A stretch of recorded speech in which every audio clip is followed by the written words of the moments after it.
아멘.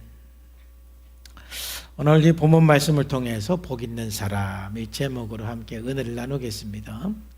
회복의 길 12주 동안의 설교를 마치고 그 다음으로 제가 설교를 여호수아서하고 사도행전을 같이 연구를 해서 함께 설교를 하려고 지금 오랫동안 준비를 했습니다.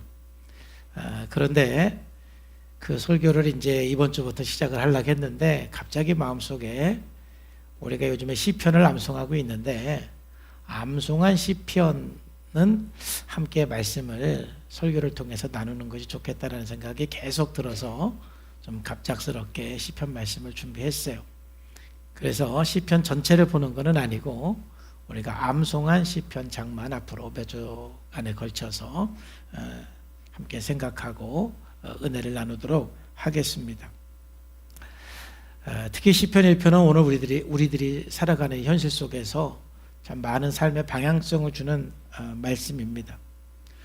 지금 우리는 정말 불안정한 시대에 살아가고 있어요. 정치도 불안정하고 또 경제도 불안정하고 그러다 보니까 우리 가정도 우리 관계도 우리의 마음도 우리의 신앙도 여러 면에서 흔들리기도 하고 불안한 모습들이 있습니다. 그러니까 이런 불안한 시기에 우리가 흔들리지 않고 복 있는 사람으로 믿음의 사람으로 어떻게 살 수 있을까? 오늘 우리가 이 땅을 살아가는 그리스도인들이 삶의 내용과 방향성을 오늘 시편에서 우리들에게 해답을 주고 있습니다. 오늘 말씀을 통해서 어떻게 보면은 당연한 말씀이지만은 다시 한번 마음에 새기면서 이 혼란한 시대에 참된 그리스도인으로서 분명한 방향성을 가지고 여러분들이 믿음으로 나아가는 그런 하나님의 사람들이 되기를 주님의 이름으로 축복합니다. 오늘 시편 1편을 통해서 우리가 몇 가지를 생각해 보면은 첫째는 이 복 있는 사람은 좋은 것을 선택할 줄 아는 사람이에요. 내 인생에 정말 좋은 것이 뭔가, 내 인생에 선한 것이 무엇인가, 내 인생에 유익한 것이 무엇인가를 분별을 해서 선택할 줄 아는 사람이 정말 복 있는 사람이고, 그리고 이 시대를 살아가는 데 있어서 반드시 필요한 것은 좋은 것을 선택할 수 있는 여러분들의 능력과 결단인 것입니다. 오늘 1절 말씀에 보면은 복 있는 사람은 이렇게 나가는데, 여기서 말하는 복 있는 사람은 이 원어를 보니까는 하나의 감탄사입니다. 그러니까 예수 그리스도 안에서 하나님 안에서 얼마나 아름다운 사람인가, 얼마나 복 있는 사람인가, 참으로 복된 사람은 하면서 그냥 복 있는 사람이라기보다는 너무너무 감동하고 감탄하는 가운데 정말 이 세상에서 참으로 행복한 사람은, 복된 사람은 이렇게 감동하면서 이제 이 말씀을 진행하고 있습니다. 그러면 누가 그렇게 감동스러울 만큼 복 있는 사람이고 행복한 사람이냐? 바로 복 있는 사람은 하나님과 같은 방향을 선택할 줄 아는 사람이에요. 이게 우리들에게 가장 유익하고 가장 아름다운 선택이 되는 것입니다. 1절 말씀에 보면은 복 있는 사람 하면서 첫 번째로는 우리가 하지 말아야 될 것, 주의해야 될 것을 말씀하고 있는 것입니다. 악인들의 꾀를 따르지 아니하며 죄인들의 길에 서지 아니하며 오만한 자들의 자리에 앉지 않는다 그랬죠. 여기 보면 악인들, 죄인들, 오만한 자들이 나오는데 사실 내용이 다 비슷합니다. 이 성경에는 우리들을 강조하기 위해서 반복을 통해서 내용을 강조하는 경우가 많아요. 대표적으로 구하라, 찾으라, 두드리라. 기도에 대해서 강조할 때도 그렇게 비슷한 단어를 가지고 반복하듯이 여기서 악인들, 죄인들, 오만한 자들은 비슷한 말이에요. 내용을 보면은 이 악인들은 어떤 사람이냐면은 하나님의 기준을 적극적으로 거스리는 사람들이에요. 하나님의 통제에 적극적으로 반대를 하는 사람이에요. 그러면 어떤 사람들인가요? 하나님의 기준이나 하나님의 통치를 적극적으로 반대한다는 것은 자기가 기준이 된다는 것이고 자기 욕망이 진리가 되는 것입니다. 내가 원하는 것, 내 욕망, 내 기준을 가지고 살아가기 위해서 하나님의 기준과 하나님의 통치를 적극적으로 반대하는 사람을 성경에서는 악인이다라고 말하는 거예요. 그럼 죄인은 어떤 사람이냐면은 빗나갔다, 또 관역을 놓쳤다, 이런 의미인데, 바로 죄인은 하나님의 기준에서 벗어난 그 상태를 죄인이라고 그러는 것입니다. 그러니까 악인들이 살아가는 그 삶의 상태를 죄인이라고 그러는 거예요. 그리고 오만한 자는 바로 비웃다, 조롱한다, 이런 의미가 있는데, 바로 하나님과 하나님의 말씀을 조롱하고 무시하는 자들을 오만한 자다. 여러분들이 보는 것처럼 약간 의미는 다르게 표현될 수 있지만 사실 본질적으로는 그 내용이 거의 비슷하다라고 여러분들이 알 수가 있어요. 그러면 복 있는 사람은 악인들의 꾀를 따르지 아니하고 죄인들의 길에 서지 아니하고 오만한 자의 자리에 앉지 않는데, 바로 이것은 우리들에게 무엇을 말씀하고 있느냐면은 첫 번째는 분별력을 말하는 것입니다. 정말 우리가 함께할 사람과 함께하면 안 될 사람을 분별할 줄 알아야 되는 거예요. 지금 말씀드린 것처럼 이 악인, 죄인, 오만한 자들은 우리가 이 단어로 악인들, 죄인들, 오만한 자들이니까 우리가 나쁜 사람으로 딱 느껴지지만은 우리 현 생활에서 이런 사람들은 그렇게 나쁘게 보이지 않습니다. 오히려 매력적으로 보이고 멋있어 보입니다. 하나님의 통치나 하나님의 주권을 부정하면서 자기 강력한 주장을 가지고 살아가는 사람들이 하나님의 관점에서 볼 때는 참 악하다라고 볼 수가 있지만, 그렇지 않은 관점에서 볼 때는 나름대로 멋있고 매력적으로 보일 수가 있는 것입니다. 그렇기 때문에 여러분들이 예수님을 믿으면서도 자기가 악인인 줄 모르게, 죄인인 줄 모르게, 오만한 사람인 줄 모르게 그렇게 그 자리에 앉고 서 있는 사람도 있는 거예요. 그러니까 여기서 악인과 죄인들은 단지 윤리적으로 도덕적인 차원이 아니라 그 사람이 어떠한 사상과 어떠한 생각을 가지고 지금 살아가는가, 이걸 말하는 것이기 때문에 우리가 하나님의 말씀의 관점에서 분별하지 않으면 내가 함께 해야 될 사람과 함께하면 안 될 사람을 분별하기가 어렵습니다. 마치 여러분, 우리가 좀 사기치고 그러는 사람들이 얼마나 우리들에게 잘해주고 얼마나 우리들에게 듣기 좋은 말들을 많이 합니까? 그러니까 분별력이 떨어지다 보면은 그런 사람하고 계속 같이 가다 보면은 여러분들도 함께 망하는 신세가 될 수가 있다, 이 말이죠. 그래서 복 있는 사람은 정말 분별력이 있는 사람이에요. 그리고 복 있는 사람은 그래서 그런 악한 영향으로부터 자기 자신을 보호할 줄 아는 지혜가 있는 것입니다. 나를 지킬 줄 아는 그 지혜가 필요한 거예요. 수많은 사람들이 여러분들을 삼키려고 우는 사자와 같이 두루 다니면서 지금 찾고 있는데, 우리가 지혜가 없으면 그런 악한 영향으로부터 나 자신을 보호할 수가 없는 것입니다.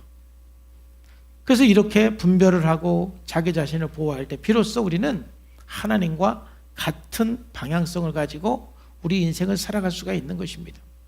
삶은 방향성인 것입니다. 지금 여러분들이 악한 자들의 꾀를 따라서 그 방향성으로 가고 있는지, 아니면 하나님과 같은 방향성을 가고 있는지, 그것조차도 분별이 안 되면은 우리 인생을 어떻게 행복하고 복되게 살 수가 있겠습니까? 정말 우리들은 내 삶의 방향성을 점검을 했을 때 이게 하나님이 기뻐하는 길인지, 하나님이 원하는 길인지, 또 하나님과 같은 방향성으로 가고 있는지, 아니면 나도 모르게 악인들의 꾀에 빠져서 지금 그 길을 가고 있는지, 오만한 자의 자리에 앉아서 그 길을 가고 있는지 우리가 서로 분별할 수가 있어야 되는 거예요. 그러니까 철저한 자기 점검과 회개를 통해서 우리는 복 있는 사람의 그 자리로 나갈 수가 있는 것입니다. 성경에 보면은 여호수아가 나오는데, 이 여호수아가 이런 고백을 했습니다. 너희가 거주할 땅에 있는 아모리 족속의 신들이든지 너희가 섬기는 자를 오늘 택하라. 그러니까 이스라엘 백성들이 광야 40년 동안 또 가나안 땅에서 살아가면서 이들이 오직 하나님 말 바라보고 하나님과 같은 방향성을 가지고 믿음으로 나가야 되는데 계속해서 세속화가 되고 계속해서 우상화에 빠지니까는 이 여호수아가 마지막 유언으로서 그들에게 강력한 경고를 하는 것입니다. 너희들이 택하라, 선택하라. 오직 나와 내 집은 하나님만 섬기겠노라. 이런 분명한 선택을 해. 이게 바로 복 있는 사람인 것입니다. 어떠한 상황 속에서도 흔들리지 않고 하나님과 함께 하나님과 같은 방향성으로 나가겠다고 결단하는 것이죠. 여러분 창세기 39장에 보면은 요셉이 나와요. 애굽에 노예로 팔려가서 너무너무 어려운 삶 가운데 있는데 세상에 그때 보디발의 아내가 성적으로 유혹하고 반복된 압력을 가하게 되는 것입니다. 그런 반복된 압력 속에서 타협할 수밖에 없고 또 그 요청을 들어줄 수밖에 없는 그런 상황임에도 불구하고 요셉은 복 있는 사람으로서의 그 자리에 서 있게 되는 것입니다. 그래서 보디발의 아내에게 이렇게 고백을 하죠. 이 집에는 나보다 큰 이가 없으며 주인이 아무것도 내게 금하지 아니하여서도 금한 것은 당신뿐이니 당신은 그의 아내임이니라. 그런즉 내가 어찌 이 큰 낙을 행하여 하나님께 죄를 지으리이까. 죄인의 길에 서지 않겠다라고 선언하는 것입니다. 복 있는 그 자리에 있기로 선언하는 것이죠. 그 압력을 이기는 것입니다. 다니엘도 마찬가지입니다. 바벨론 포로로 잡혀가서 이 바벨론 문화의 동화가 되고 바벨론 종교의 동화가 되도록 압력을 하고 있습니다.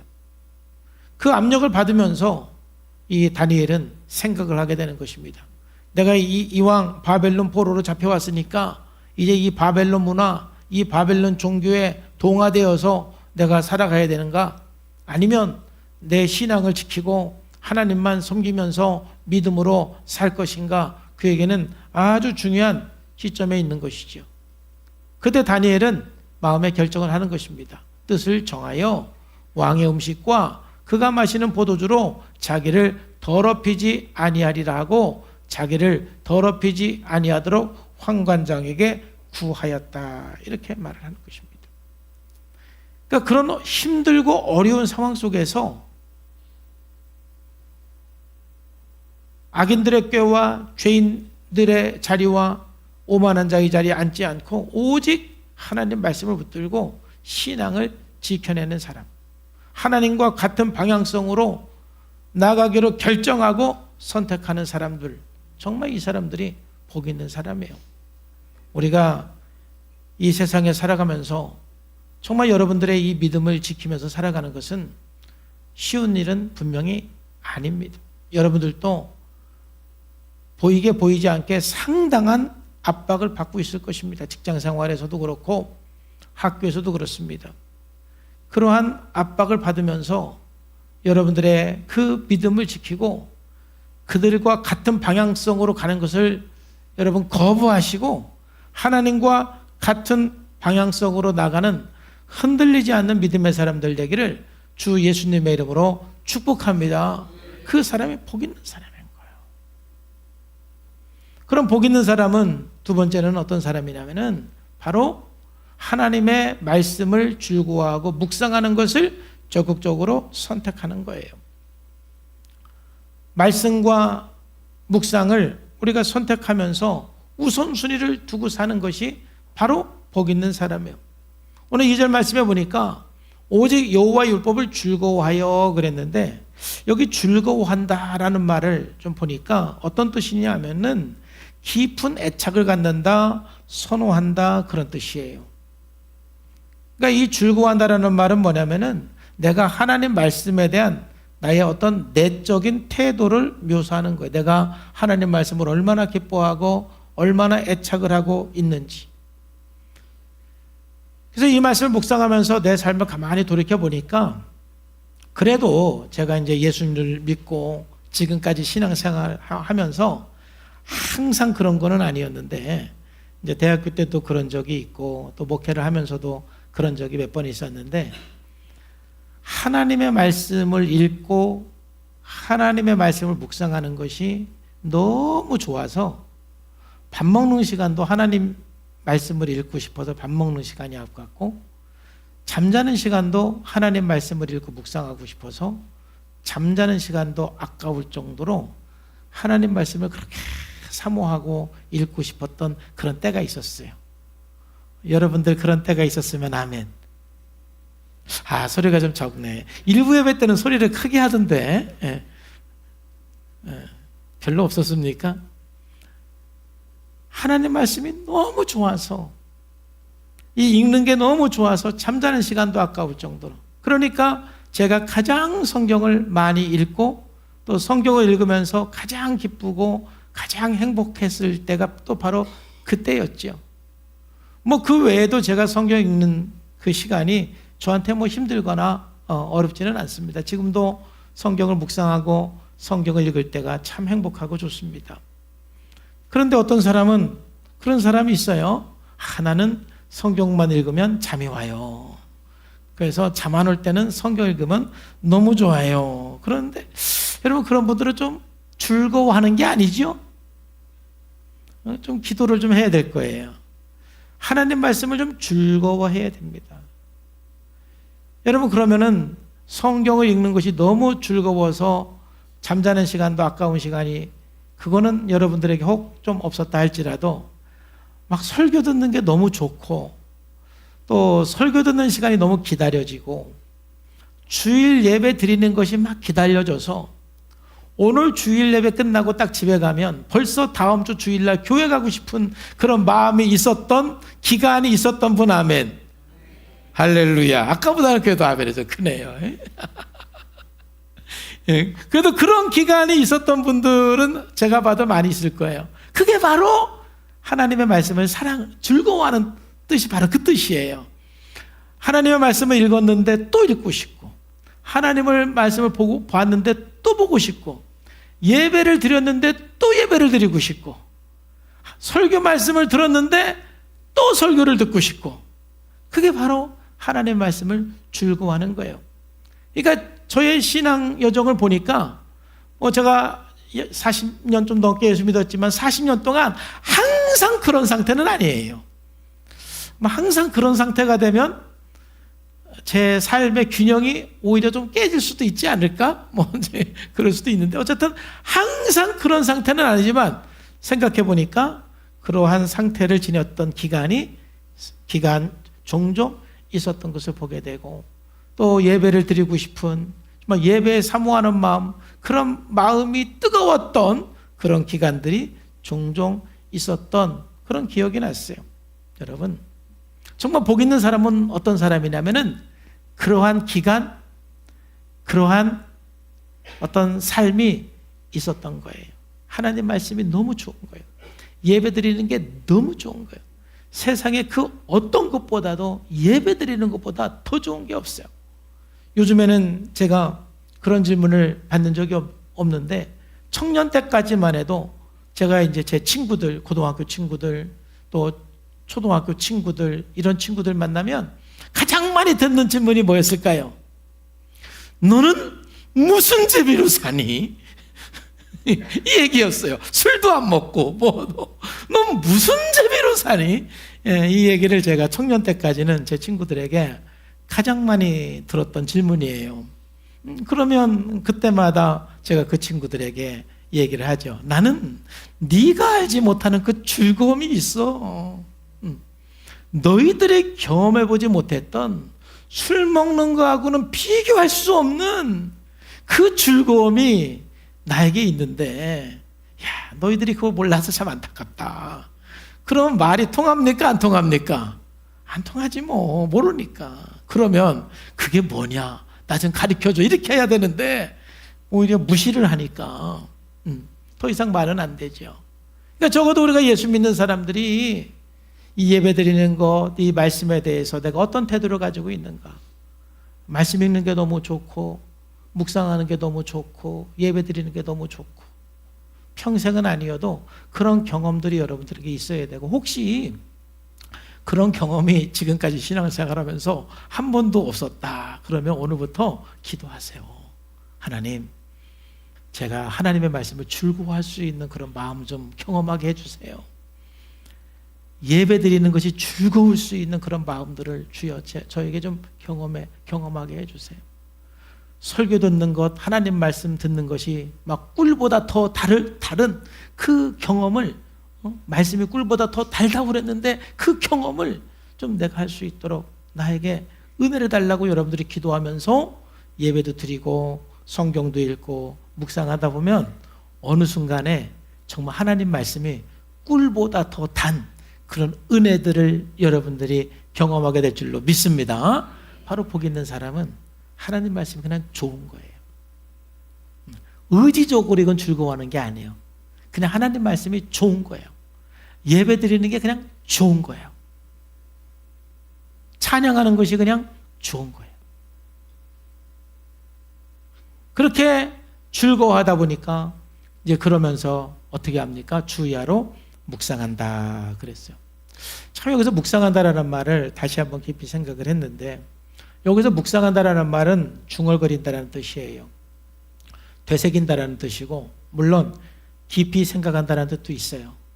근데 더 1차적인 의미는 속삭인다, 중얼거린다, 되새긴다, 이게 더 1차적인 의미고 2차적으로 깊이 생각한다, 이런 의미가 있어요. 저는 그래서 이 구약 성경에서 이 묵상한다라는 이 묵상이 얼마나 우리들에게 중요한가를 다시 한번 깊이 생각을 했습니다. 그러니까 히브리식 묵상이 있고 헬라식, 그리스식 묵상이 있어요. 그러니까 그리스식 묵상은 뭐냐면은 뭔가 몰랐던 것, 새로운 사실을 확 깨닫는 거예요. 그러니까 여러분들이 성경을 읽으면서 새로운 본문 말씀을 통해서 그동안 내가 이 말씀에서 이 뜻을 몰랐었는데, 이 의미를 발견하지 못했었는데, 와, 이 말씀이었구나. 막 그때 여러분 기쁨이 있지요. 그 깨달음의 어떤 기쁨의 극치예요. 그 깨달음이. 여러분, 우리가 묵상하면서 그런 그 기쁨, 깨달음의 기쁨이 있어요. 그래서 약간 헬라식 묵상은 어떤 그 깨달음, 이게 좀 더 중요한 의미예요. 새로운 것을 깨닫고 알았던 것지만 또 깨닫고, 그래서 이 깨달음이라면 히브리식 묵상은 깨달음이 아니에요. 그냥 되새기는 거예요. 중얼거리는 거예요. 이게 무슨 차이가 있느냐 하면은, 여러분, 되새긴다라는 것은 바로 그 말씀이 내 삶에 영향을 주게 하는 거예요. 내 인격이 되게 하고 내 영향을 주게 하는 거예요. 즉, 여러분, 우리가 어떠한 내용이 내 삶에 완전히 함입이 돼서 내 삶에 영향을 주는 것은 성인이 됐을 때는 거의 불가능합니다. 함입이 된다는 것은 어린 시절에 있는 심리적인 특징이에요. 그러니까 아기 때는 엄마의 웃는 모습, 엄마의 우는 모습, 엄마가 화내는 모습, 이 모든 것들이 그 마음에 완전히 함입이 돼요. 즉 새겨진다 이거지요. 그래서 그것이 평생 자기 삶에 영향을 주는 거예요. 이게 무슨 말인지 여러분들이 확 이해가 안 되면, 여러분들이 성인이 됐을 때 확 함입이 되고 새겨지는 게 뭐냐면은 여러분, 트라우마가 그거예요. 트라우마. 그러니까 여러분들이 너무 고통스러운 경험을, 충격적인 경험을 여러분들이 경험을 했을 때 그 충격적인 경험이 여러분들의 마음속에 함입이 되고 새겨지는 거예요. 그러면 그 사건과 그 사건에 대한 그 기억이 내가 생각을 안 하려고 그래도 여러분의 삶에 영향을 줘요, 안 줘요? 영향을 주잖아요. 내가 운전을 딱 배우려고 했는데 세상에 운전 배우는 날부터 교통사고가 나버렸어요. 그럼 그게 자기가 트라우마가 되는 거예요. 그 운전했던 자기 행위와 그때 경험했던 그 고통이 자기 마음속에 완전히 함입이 돼서 새겨진 거예요. 그러면은 그 경험에 평생 영향을 줘요. 운전하는데 평생 영향을 줘요. 바로 하나님의 말씀을 끊임없이 읊조리는 것은 내 인격에 새겨지고 내 마음판에 새겨져서 내가 생각하지 않아도 그 말씀이 내 삶에 영향을 주게 하는 것이 중얼거리고 읊조리고 되새기는 목적입니다. 근데 이 한 번의 이 깨달음은, 그 깨달음도 굉장히 강력하거든요. 한 번의 그 깨달음은 그 깨달음이 내 삶에 지속적인 영향을 줄 수도 있고 며칠간만 영향을 주고 또 그 영향이 또 사라질 수가 있는 거예요. 그런 측면에서 여러분 이 묵상, 이 읊조리는 것, 중얼거리는 것이 얼마나 중요해요. 여러분 마음판에 완전히 새겨질 정도로 완전히 함입이 될 때까지 읊조려야 돼요. 그런 면에서 우리가 항상 여러분들이 매일 말씀을 100번씩 읊조리는 거 정말 중요한 거예요.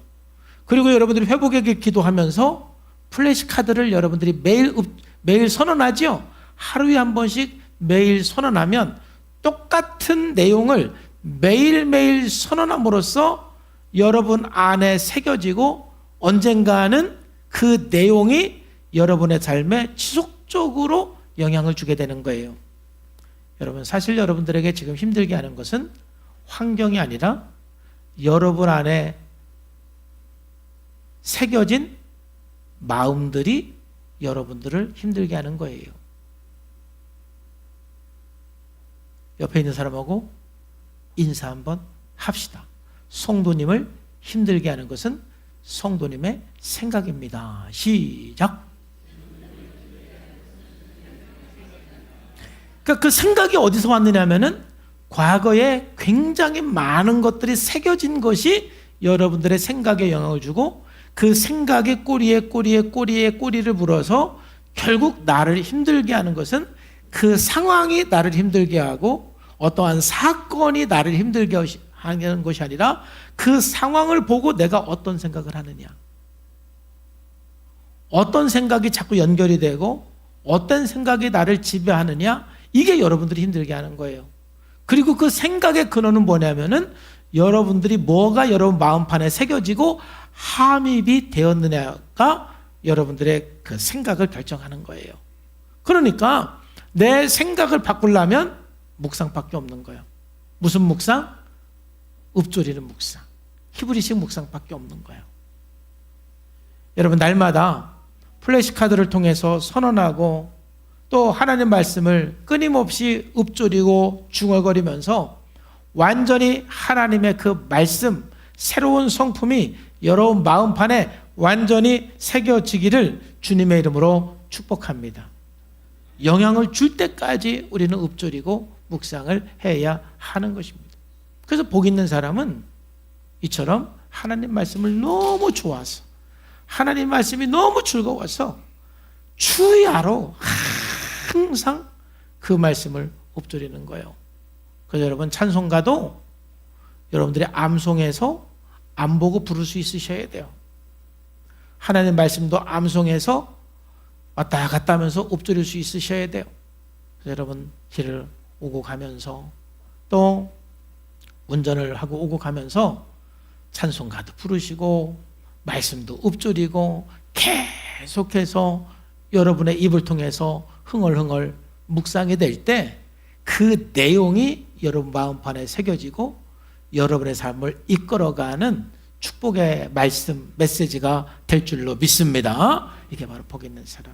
그러면 큰 두 번째로 이제 이 복 있는 사람은 그래서 어떤 사람이냐?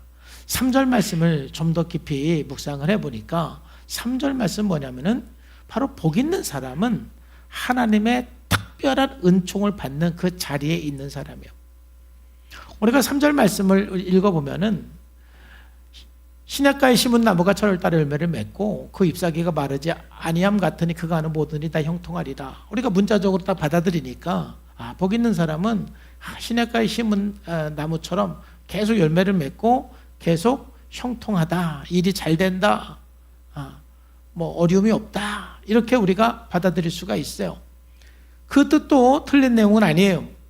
그런데 이 말씀을 자세히 좀 보니까 이 말씀은 뭐냐면은 시냇가에 심겨진 나무라는 것이 참 중요한 것이고 시냇가에 심겨진 그 나무는 자연스럽게 열매를 맺고 자연스럽게 형통한다라는 뜻이에요. 그래서 이 3절 말씀은 신약성경의 단어로 말을 하면은 예수 그리스도 안에 있는 상태, 하나님의 은혜 안에 있는 상태, 하나님의 은총 안에 있는 그 상태, 바로 그것이 하나님의 은혜와 은총, 예수 그리스도 안에 심겨진 상태를 말하는 거예요. 우리가요, 하나님의 은혜와 은총 안에 심겨졌을 때 자연스럽게 열매를 맺고 마침내 여러분 인생이 형통하게 될 줄로 믿습니다.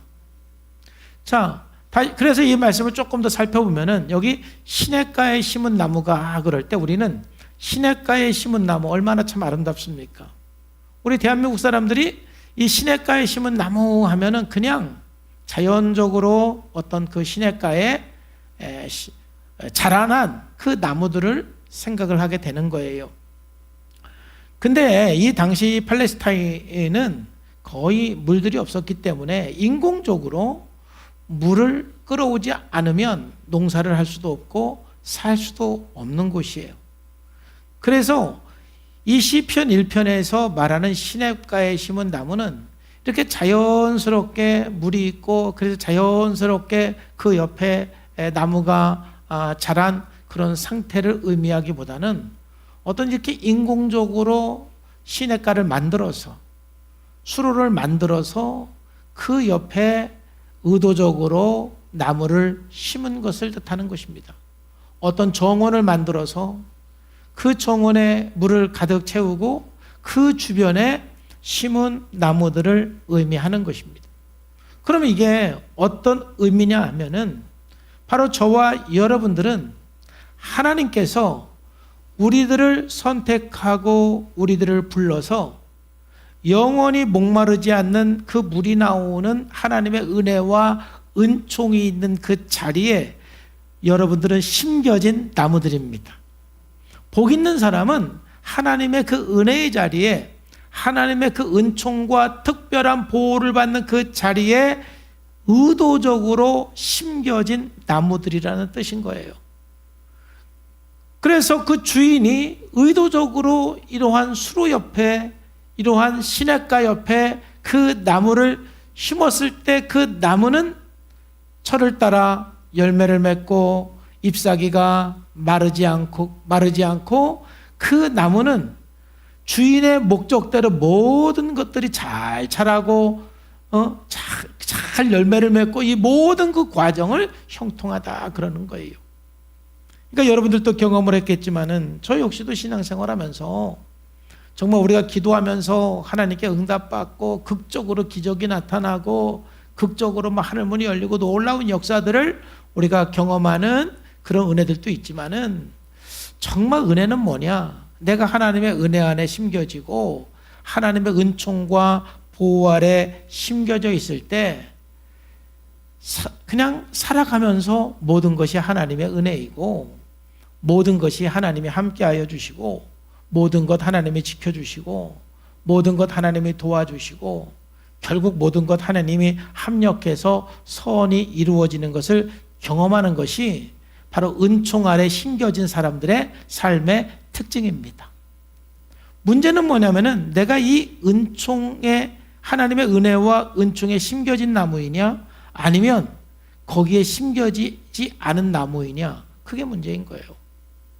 여러분들이 복 있는 사람 되어서 하나님의 은혜와 하나님의 사랑 안에 심겨진 사람이 될 때 여러분 걱정하지 마세요.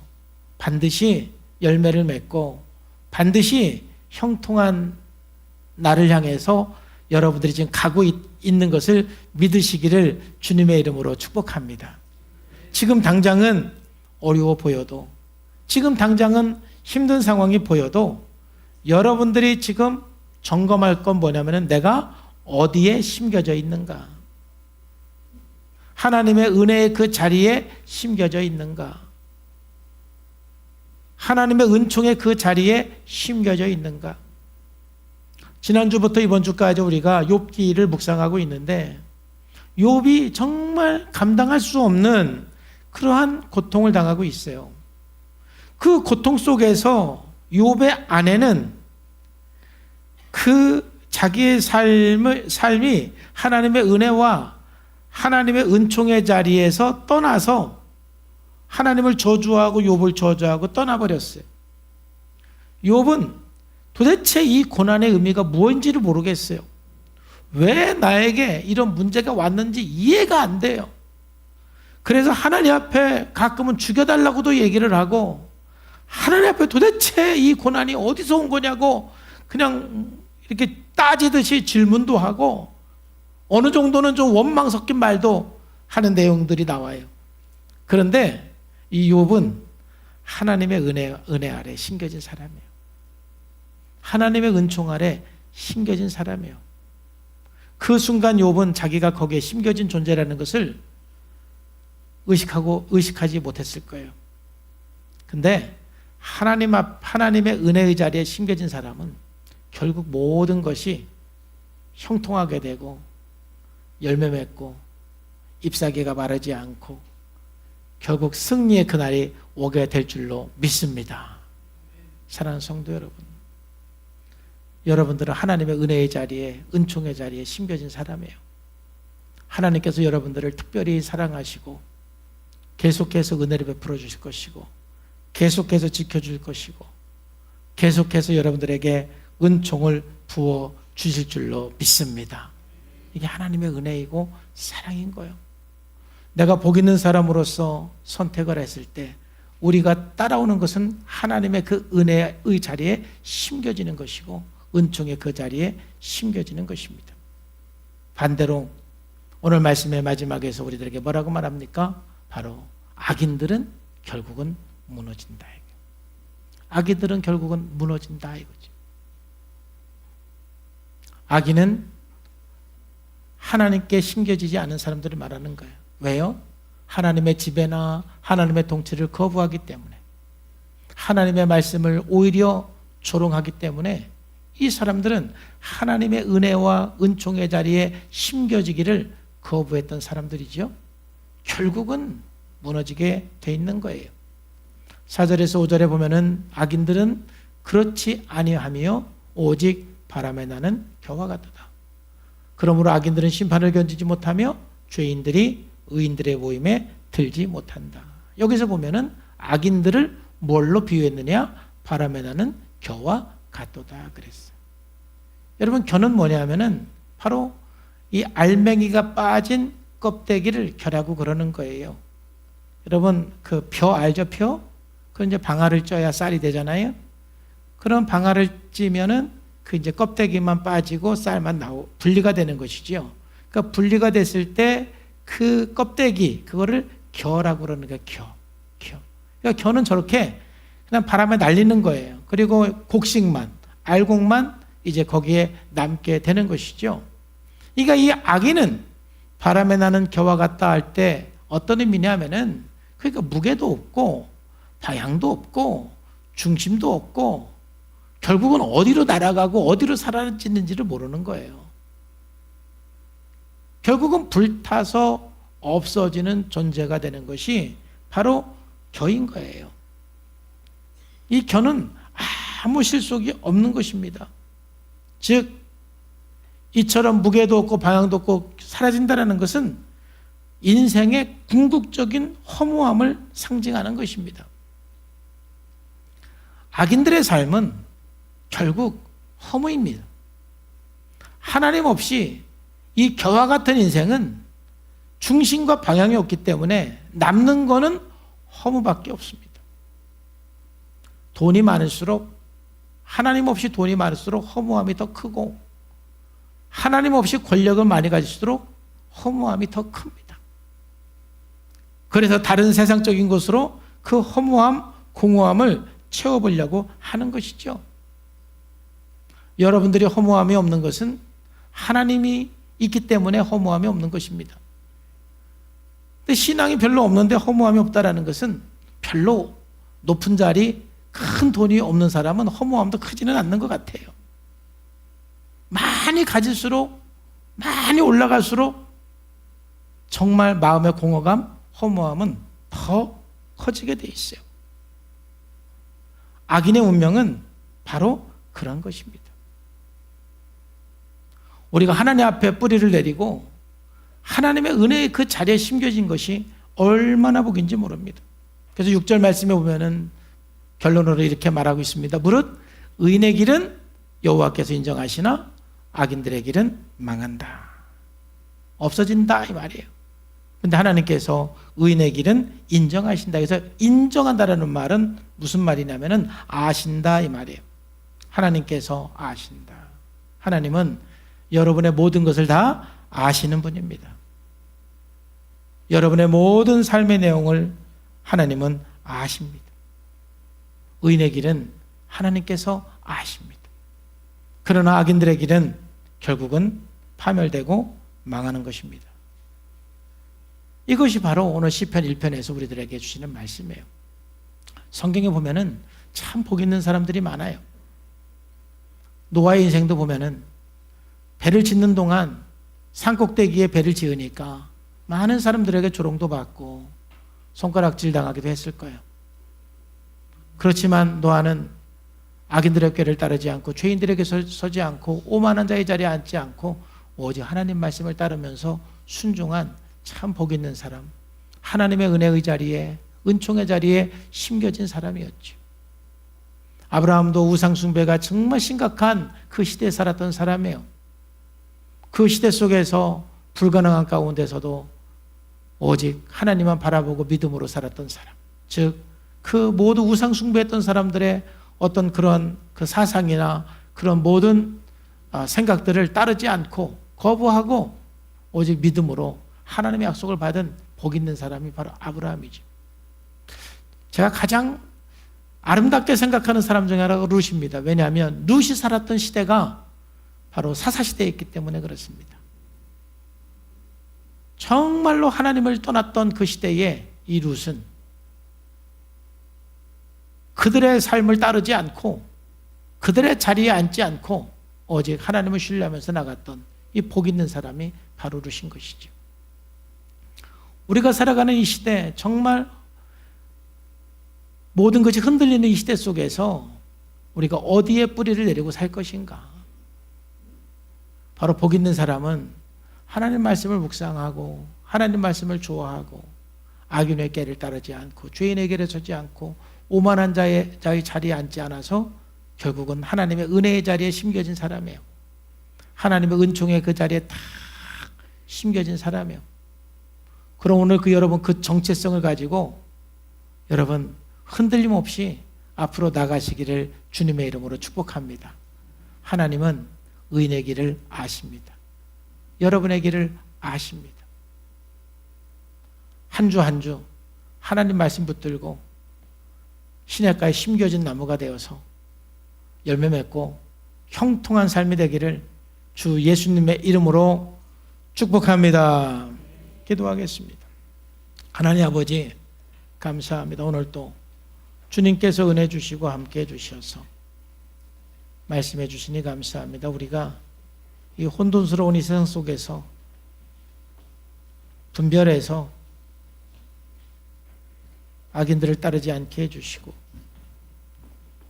오직 하나님 말씀을 즐거워해서 묵상함으로 말미암아서 하나님의 은혜와 은총의 그 자리에 심겨진 아름다운 나무가 되게 하여 주시옵소서. 염려하지 말고 걱정하지 말고 내가 어디에 심겨져 있는지 보고 담대하게 앞으로 나갈 때 반드시 하나님께서 함께 하시고 지켜주심으로 말미암아서 열매 맺고 형통하게 될 줄로 믿습니다. 믿음으로 살게 하여 주옵소서. 예수님의 이름으로 기도하옵나이다. 아멘.